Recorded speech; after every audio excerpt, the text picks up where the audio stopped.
Hello friends, welcome to my channel जय माता दी। आज हम सुनेंगे शीतला अष्टमी व्रत या फिर शीतला माता की व्रत कथा। यह कथा बहुत पुरानी है।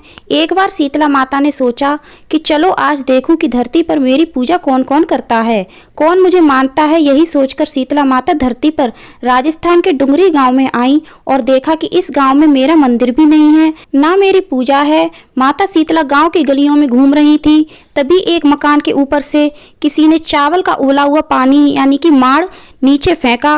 वह उबलता हुआ पानी माता शीतला के ऊपर गिरा, जिससे कि माता शीतला के शरीर पर छाले फफोले पड़ गए।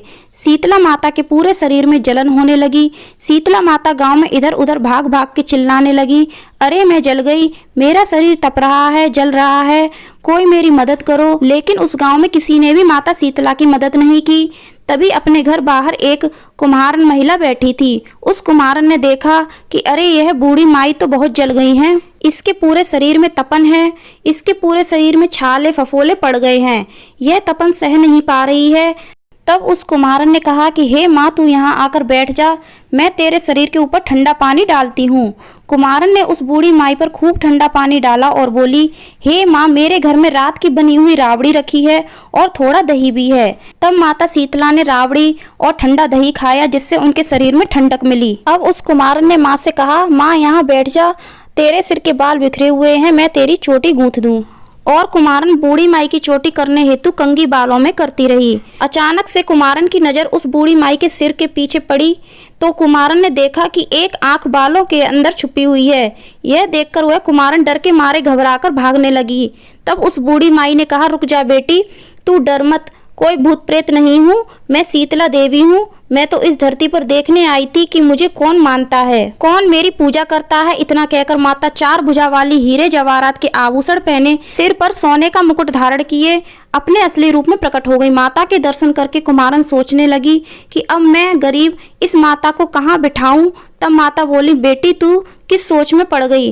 तब उस कुम्हारन ने हाथ जोड़कर आंखों में आंसू बहते हुए कहा, हे माँ, मेरे घर में तो चारों तरफ दरिद्रता ही बिखरी हुई है, मैं आपको कहाँ बिठाऊं। मेरे घर में ना तो कोई चौकी है, ना बैठने का आसन। तब शीतला माता प्रसन्न होकर उस कुम्हारन के घर पर खड़े हुए गधे पर बैठकर एक हाथ में झाड़ू, दूसरे हाथ में डलिया लेकर उस कुम्हारन के घर की दरिद्रता को झाड़कर डलिया में भरकर फेंक दिया और उस कुम्हारन से कहा, बेटी, मैं तेरी सच्ची भक्ति से प्रसन्न हूँ, अब तुझे जो भी चाहिए मुझसे वरदान मांग ले।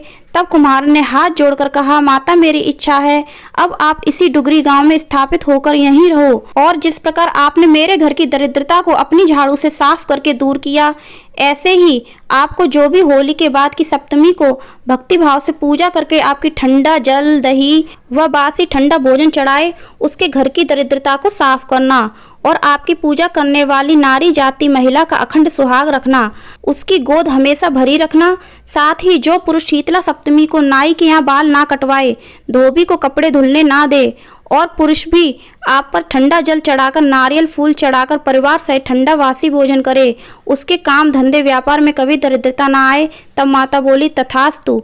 हे बेटी, जो तूने वरदान मांगे हैं सब मैं तुझे देती हूँ। हे बेटी, तुझे आशीर्वाद देती हूँ कि मेरी पूजा का मुख्य अधिकार इस धरती पर सिर्फ कुमार जाति का ही होगा। तभी उस दिन से डुंगरी गांव में शीतला माता स्थापित हो गईं और उस गांव का नाम हो गया सील की डुंगरी। सील की डुंगरी भारत का एकमात्र मुख्य मंदिर है। शीतला सप्तमी के दिन वहां बहुत बड़ा विशाल मेला लगता है। इस कथा को पढ़ने से घर की दरिद्रता का नाश होने के साथ में सभी मनोकामनाएं पूरी होती हैं। तो फ्रेंड्स, आपको यह कथा कैसी लगी कमेंट करके जरूर बताना। पसंद आई हो तो लाइक करना, ज़्यादा से ज़्यादा शेयर करना, हमारे चैनल को सब्सक्राइब करना, बेल आइकन को प्रेस करना और कमेंट में जय शीतला मैया अवश्य लिखना। धन्यवाद। जय हो माँ शीतला।